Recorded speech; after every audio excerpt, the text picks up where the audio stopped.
Bonjour à tous, aujourd'hui on va suivre un tutoriel pour changer la nappe du bouton Home. Donc en fait la nappe du bouton Home, et on va également changer le bouton si l'on le souhaite. C'est la nappe qui va gérer le bouton Home tout simplement sur votre iPhone 4. Donc si vous avez des problèmes de bouton Home, si votre bouton Home ne répond pas, s'il est mou, ou alors si vous avez, voilà, il marche une fois sur deux, c'est la pièce à changer. À savoir que dans le tuto, on va également regarder comment changer le bouton, d'accord, parce que la nappe est collée sur le bouton. En général, n'achetez pas le bouton, c'est tout le temps la nappe qui est défectueuse. Le bouton, c'est une pièce physique, d'accord. Donc il y a peu de chances qu'elle soit cassée. C'est tout le temps la nappe qui pose problème.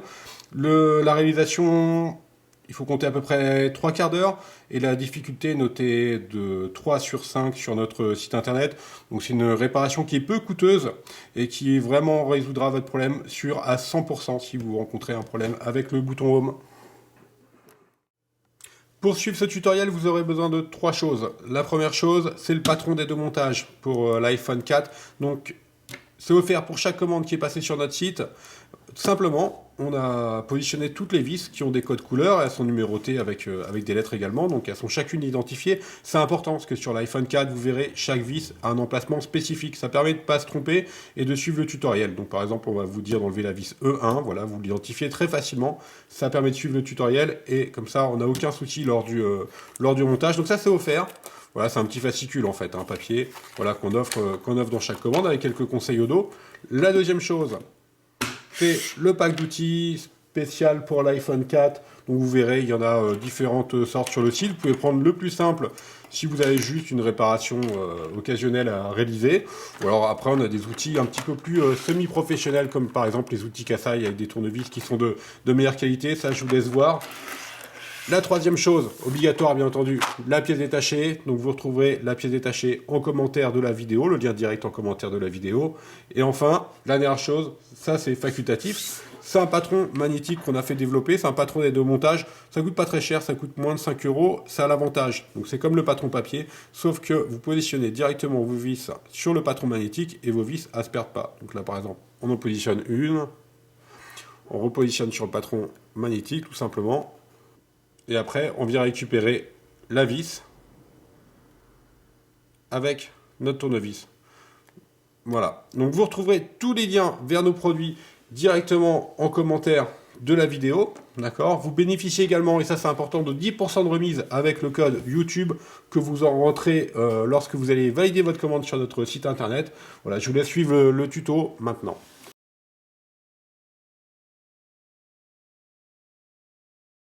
Nous allons dans un premier temps enlever les deux vis qui sont notées A1 et A2 sur la plaquette. Alors attention, il y a deux formats de vis utilisés sur l'iPhone 4, soit les vis cruciformes, donc vous voyez en haut, ou soit les vis pentalobes, donc qui ont une empreinte en étoile. Nous allons déposer la vitre arrière, donc simplement vous maintenez fermement appuyé à gauche et à droite de les vitres arrière. On va glisser vers le haut la vitre arrière qui est simplement clipsée sur le châssis, donc vous allez voir c'est très facile à réaliser. Votre iPhone 4 est maintenant ouvert, donc vous verrez, vous avez accès maintenant à toutes les parties internes de votre téléphone, que ce soit la carte mère ou la batterie, qui sont visibles directement. Avant de commencer toute réparation, il est impératif de retirer la carte micro-SIM de votre iPhone 4, donc soit à l'aide de l'outil spécifique qui est fourni avec votre iPhone, ou soit avec tout objet pointu ou un trombone si vous avez perdu l'objet spécifique. Le connecteur de la batterie est maintenu sur le châssis grâce à la vis numérotée B1 sur la plaquette. Donc on va simplement, avec un tournevis cruciforme, enlever la vis numérotée B1 et la repositionner sur la plaquette. Le connecteur de la batterie est simplement clipsé maintenant sur la carte mère, donc à l'aide du levier qui est fourni avec les outils, on va simplement le déclipser. Donc vous positionnez votre spatule ou levier comme sur la photo, et vous allez soulever, donc bien entendu vers le haut, pour déconnecter le connecteur de la batterie, et vous récupérez le petit élément en L qui est situé en bas sur le pas de vis. À l'aide d'un nid sésamo ou d'un outil type carte de crédit, on va commencer à décoller la partie de la batterie qui est à droite, donc entre la batterie et le châssis, vous allez faire levier. Alors faites attention, la batterie est molle, donc on va la décoller simplement sur la droite, et on fera la partie gauche juste dans la prochaine étape. Votre batterie est maintenant prête à être décollée, donc on va simplement tirer sur la languette, Alors la languette est également un témoin d'ouverture pour Apple, donc essayez de ne pas l'abîmer pour garder votre garantie constructeur. Et ensuite vous allez voir, votre batterie va partir simplement avec la languette. Nous allons maintenant déposer les vis numérotées D1 et D2 sur la plaquette et récupérer l'élément métallique qui était entre les deux vis qui protège en fait la nappe, qui est juste derrière. À l'aide de la spatule, que l'on positionne comme sur la photo, on va déconnecter le connecteur dock. Donc simplement, on va faire levier pour déconnecter ce connecteur. Donc normalement, il ne devrait pas opposer de résistance particulière. Le reste de la nappe dock est simplement collé sur la partie basse de la carte mère. Donc délicatement, on va tirer sur la partie haute de la nappe pour ensuite aller vers le bas pour décoller la nappe dock de la carte mère. Pour cette étape, nous allons déposer les vis numérotées de E1 à E5, donc en jaune sur la plaquette. Attention, la vis numérotée E6 est située derrière la plaquette métallique noire, donc elle sera à enlever dans l'étape suivante. La plaquette métallique noire qui fait également office d'antenne Wi-Fi est maintenant prête à être libérée. Donc tout simplement, on va la déclipser en la glissant vers le bas. Il y a une toute petite encoche qui est sur la carte mère. Et ensuite, on va la soulever avec un levier et elle sera prête à être libérée complètement. Nous avons maintenant accès à la vis numérotée E6, donc qui était située derrière la plaquette. Donc cette vis a une empreinte spéciale. Vous pouvez soit utiliser un tournevis cruciforme ou un tournevis plat pour l'enlever. Vous la repositionnez ensuite sur la plaquette d'aide au montage. Le vibreur est maintenu par les vis numérotées C1 et C2 en orange. Donc on va simplement dévisser ces deux vis et ensuite le vibreur sera prêt à être enlevé. Il est simplement posé. Ensuite, une fois que les vis sont enlevées, c'est très simple. On va maintenant déconnecter les trois nappes qui sont situées à droite du châssis. Donc ce sont les trois nappes qui sont exactement pareilles en rectangle. On va les attaquer par le haut et simplement lever avec le levier. Et elles se déclipsent très facilement. Déconnecter de la même façon les deux nappes de l'écran. Donc on a la nappe du LCD et la nappe du tactile. Par contre, ces deux nappes s'attaquent non pas vers le haut, mais vers le bas, et ensuite vous les levez tout simplement. On va déconnecter le connecteur coaxial, qui en fait c'est le connecteur qui permet de réceptionner la 3G ou le GSM simplement avec la spatule. Alors attaquez ce connecteur coaxial comme sur la vidéo, positionnez la spatule exactement comme sur la vidéo, et vous le relevez tout simplement. Donc on a fait un zoom pour que vous puissiez bien voir, l'élément étant très petit. Nous allons maintenant déposer le bloc haut-parleur sur lequel est également collée l'antenne GSM 3G. Donc simplement, on va dévisser les vis numérotées F1 et F2 en rose sur la plaquette. Et on va repositionner ces vis sur la plaquette d'aide au montage. Le bloc haut-parleur est prêt à être déposé. Avec la spatule, on va lever le bloc haut-parleur par la droite et non pas par la gauche. Sur la gauche, il est encastré légèrement sous la carte mère. Donc on l'attaque par la droite et ensuite on le lève et on le tire vers nous. Ça ne représente pas de problème spécifique. Dévisser maintenant la vis numérotée G1. Alors la vis numérotée G1, elle est sous une petite pastille blanche. La petite pastille blanche sert à deux choses.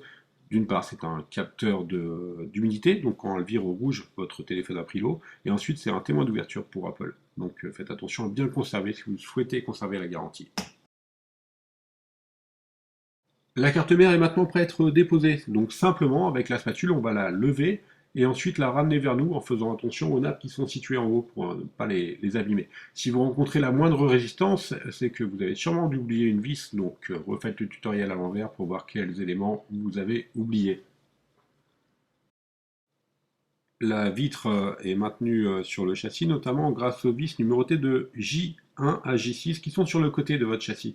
Donc on va simplement faire 2 tours de tournevis, on ne va pas dévisser complètement ces vis-là, voilà, on fait juste 2 tours, et on passera ensuite à l'étape suivante. Donc voilà, c'est 3 de chaque côté du châssis, 2 tours simplement de tournevis. Il nous reste enfin 4 vis qui maintiennent la vitre sur le châssis, ce sont les vis numérotées de H1 à H4. Donc là, par contre, on enlève complètement les vis, donc à chaque coin de votre iPhone. Vous les retrouverez et vous les enlevez, vous les déposez ensuite sur le patron d'aide au montage. La vitre est maintenant prête à être déposée. Alors votre vitre, en fait, elle est légèrement collée sur le châssis. Donc à l'aide d'une spatule, d'un outil Sésamo ou d'un cutter, on va simplement positionner notre cutter entre le châssis et le châssis de la vitre, donc le joint, et on va, comme sur la vidéo, faire levier vers le haut sur tout le contour. Une fois que vous avez fait levier sur tout le contour, faites attention notamment aux nappes de l'écran tactile et LCD, hein, elles sont ensemble. Si vous souhaitez conserver votre écran LCD et votre tactile, faites attention à ce que les deux nappes passent bien à l'intérieur du châssis. Il ne faut pas les abîmer à ce moment-là. À l'aide de la spatule, on va déconnecter la nappe du bouton Home. Alors, le connecteur, donc on a fait un zoom pour que vous puissiez bien voir. Simplement, on va le lever à 90 degrés. Donc, voilà, il est à l'horizontale, on l'attaque sur la gauche et on le lève délicatement pour qu'il soit à 90 degrés. Maintenant, votre nappe de bouton Home est prête à être libérée une fois que le connecteur est à 90 degrés. Donc là, on voit bien, hein, sur la photo, il est bien à 90 degrés. On va tirer délicatement sur la nappe et la désengager de son emplacement initial. Notre bouton Home maintenant est prêt à être libéré complètement, donc à l'aide d'une pincette, on va simplement enlever le bouton Home ainsi que la nappe qui va venir d'elle-même. À l'aide d'un cutter, on va décoller l'ancienne nappe, donc elle est simplement collée sur le bouton Home, donc noir ou blanc, peu importe. Donc, comme je vous l'avais dit précédemment lors de la vidéo, le bouton physique en lui-même, il est quasiment jamais défectueux, c'est tout le temps la nappe. Donc, vous pouvez récupérer votre ancien bouton pour recoller la nouvelle nappe. Vous pouvez maintenant prendre votre nouvelle nappe Home, donc celle que vous avez reçue, vous enlevez la protection et vous recollez simplement votre bouton comme vous avez décollé. Vous recollez simplement votre bouton sur la nappe Home. On va suivre maintenant quelques conseils pour leur montage, mais sinon vous suivez le tutoriel à l'envers en suivant les conseils suivants. Pour le remontage, suivez le tutoriel à l'envers. On va quand même vous donner quelques conseils de base afin d'éviter les erreurs les plus courantes, mais sinon vous suivez le tuto à l'envers et il n'y a pas de souci. Le problème le plus courant sur le remontage d'un iPhone, c'est lorsque vous allez remonter votre écran LCD. Les deux nappes, vous devez les passer dans le châssis et souvent, il y a une nappe qui est plus souple. C'est en général la nappe du tactile, et donc elle a du mal à rentrer dans le châssis et vous allez faire un coude. Alors, pour vous assurer de ne pas avoir fait de coude, c'est très simple. Vous suivez la photo de droite, là où il y a un petit OK en vert. Les deux nappes doivent être presque exactement à la même hauteur. Si vous en avez une qui est plus basse que l'autre, c'est que vous avez eu un problème au niveau du remontage quand vous avez passé vos nappes dans le châssis. Donc vous redémontez et vous revérifiez bien ce point-là. Les deux nappes doivent être à la même longueur. Si vous avez l'impression de forcer au niveau du remontage, vous avez forcément un problème quelque part. Donc recommencez le tutoriel ou contactez-nous. Sur les versions 6.0 et supérieures de l'iOS, quand vous enlevez la batterie, votre iPhone peut se mettre en recherche réseau. Alors vous inquiétez pas, c'est pas grave, c'est vraiment quelque chose qui est courant. La solution est très simple. Il vous suffit simplement de connecter votre iPhone sur iTunes, vous le connectez normalement, ça va résoudre le problème. Si ça ne résout pas le problème, vous faites une restauration et vous allez voir, tout va rentrer dans l'ordre. C'est vraiment un problème qui est courant sur l'iPhone, mais dans 100% des cas, en le reconnectant sur iTunes, ça refonctionne, vous retrouverez le réseau. Voilà, nous espérons que ce tutoriel vous a aidé pour réaliser votre réparation sur votre iPhone 4. On reste à votre disposition sur notre site internet brico-phone.com pour toute question relative au montage ou au remontage de votre iPhone. N'hésitez pas à nous contacter directement depuis le site ou par téléphone. Merci de votre attention et à bientôt pour de nouveaux tutoriaux.